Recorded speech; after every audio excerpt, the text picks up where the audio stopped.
Halo semua, kali ini kita akan sama-sama menyelami sebuah konsep yang, wow, tak terhingga kebesaran Allah.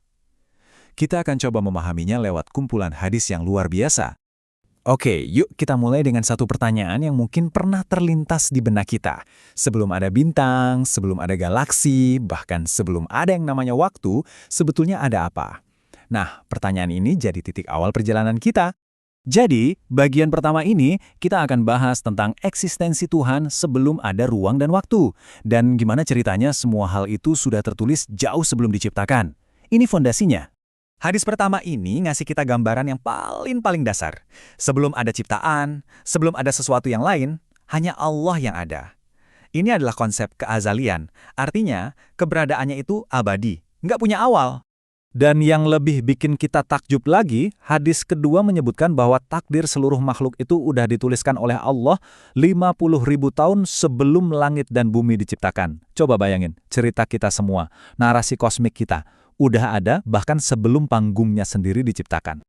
Nah, dari konsep yang abstrak tadi, sekarang kita coba pindah ke bukti yang nyata yang bisa kita lihat. Gimana sih kebesaran Allah itu termanifestasi di alam semesta tempat kita tinggal ini? Nah, di balik ayat ini ada cerita yang menarik banget. Jadi, Jubair bin Mut'im, waktu itu dia belum beriman, dengar Nabi Muhammad membacakan ayat-ayat ini pas sholat. Pertanyaan-pertanyaan logis yang kuat banget ini. Siapa yang nyiptain kita? Apa kita nyiptain diri sendiri? Atau kita yang nyiptain langit dan bumi? Itu bikin dia bilang, hampir aja jantungku terbang. Itu momen pertama iman masuk ke hatinya. Oke, sekarang kita coba pakai imajinasi kita ya. Kita coba bayangin skala ciptaan Allah lewat sebuah perumpamaan yang luar biasa banget dari hadis ke-23. Siap-siap, karena ini skalanya raksasa. Jadi hadis ini menggambarkan 7 langit yang kita kenal, seluruh alam semesta yang bisa kita lihat dan yang nggak bisa kita lihat, kalau dibandingin sama kursi atau singgasana Allah, itu nggak lebih dari sebuah cincin kecil yang dilempar ke tengah padang pasir yang super luas. Seluruh eksistensi kita cuma sebesar cincin itu. Dan ini belum selesai, perumpamaannya lanjut lagi. Kebesaran arsy atau tahta Allah, kalau dibandingkan dengan kursi yang tadi udah seluas gurun pasir, perbandingannya itu seperti gurun pasir raksasa tadi dibandingkan dengan cincin kecil itu. Skalanya benar-benar di luar jangkauan logika manusia. Oke, setelah kita lihat jejaknya dalam ciptaan fisik, sekarang kita coba bergeser untuk merenungkan sifat-sifat ilahiyahnya, esensi dari sang pencipta itu sendiri. Hadis ini ngasih kita gambaran yang puitis tapi juga dahsyat banget. Bayangin ada sebuah hijab atau tabir dari cahaya yang menyelimuti zatnya. Cahaya ini saking agungnya, kalau aja tersingkap sedikit, kemegahannya itu bisa membakar hangus semua ciptaan dalam sekejap.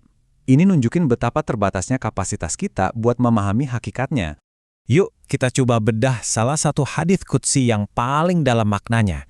Di sini, Allah langsung bicara ke kita. Diawali dengan pernyataan bahwa dia adil secara mutlak. Terus, dia negasin ketergantungan total kita sama dia untuk semuanya. Makanan, petunjuk, sampai ampunan.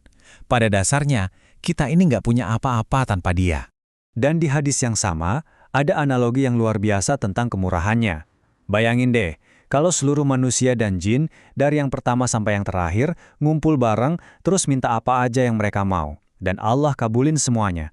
Kekayaannya yang tak terbatas itu cuma bakal berkurang sebanyak air yang nempel di ujung jarum pas dicelupin ke lautan. Hampir nggak berkurang sama sekali kan?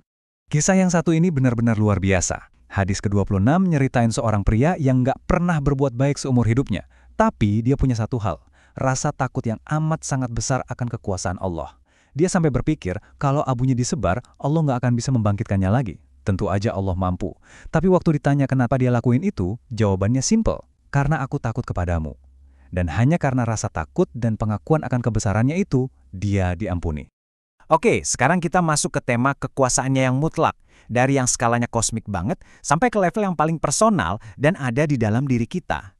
Coba kita bayangkan pemandangan ini. Di hari kiamat nanti, seluruh alam semesta, langit yang luasnya nggak terbayangkan itu, dilipat dan digenggam sama dia. Terus dia berfirman, "Akulah Raja, mana orang-orang yang sombong?" Ini adalah demonstrasi kekuasaan tertinggi yang menempatkan segala kesombongan pada tempatnya.